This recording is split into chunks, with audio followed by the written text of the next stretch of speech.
Banyak orang ingin mengenal Allah, belajar sifat-sifatnya, menghafal nama-namanya, mendalami ilmu tentangnya.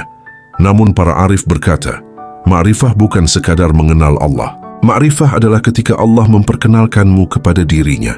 Disinilah perbedaannya sangat halus. Ilmu tentang Allah dan pengenalan kepada Allah.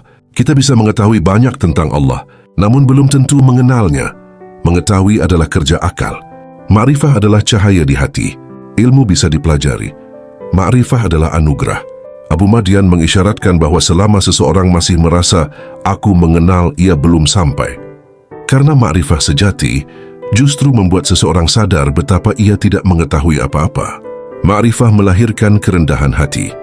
Orang yang benar-benar mengenal Allah tidak akan sombong. Semakin dalam ia mengenal kebesaran Allah, semakin kecil dirinya terasa.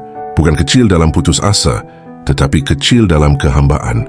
Ma'rifah membuat seseorang tidak lagi sibuk menilai orang lain. Ia sibuk menjaga hubungannya dengan Allah. Ia tahu bahwa semua kebaikan adalah karunia dan semua kemampuan adalah titipan. Mengenal atau dikenal, ada tingkatan yang lebih dalam lagi. Bukan sekadar mengenal Allah, tetapi dikenal olehnya. Apa artinya? Artinya hidup dalam keadaan yang membuat Allah menampakkan rahmat-Nya, menuntun langkah, menjaga hati dan membimbing tanpa terasa. Dalam hadis disebutkan bahwa ketika seorang hamba mendekat, Allah menjadi pendengarannya, penglihatannya, dan tangannya. Inilah buah ma'rifah, hidup dalam penjagaan yang halus, tanda ma'rifah yang hidup.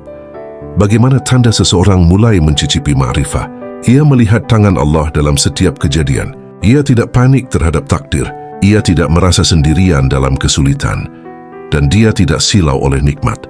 Dunia baginya adalah cermin tanda-tanda Allah. Ujian adalah pelajaran.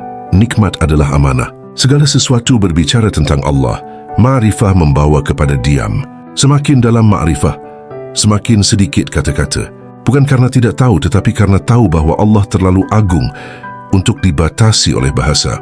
Hatinya lebih banyak diam, lebih banyak menyaksikan, lebih banyak bersyukur dalam hening. Abu Madian mengajarkan bahwa ma'rifah bukan untuk dipamerkan, tetapi untuk menguatkan kehambaan.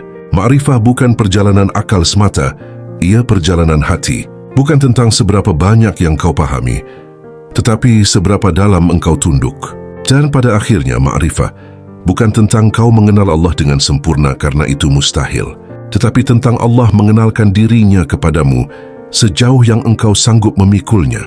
Ketika itu terjadi, engkau tidak lagi merasa jauh, tidak lagi merasa sendiri, tidak lagi merasa gelisah berlebihan, karena hati telah mengenal dan dikenal.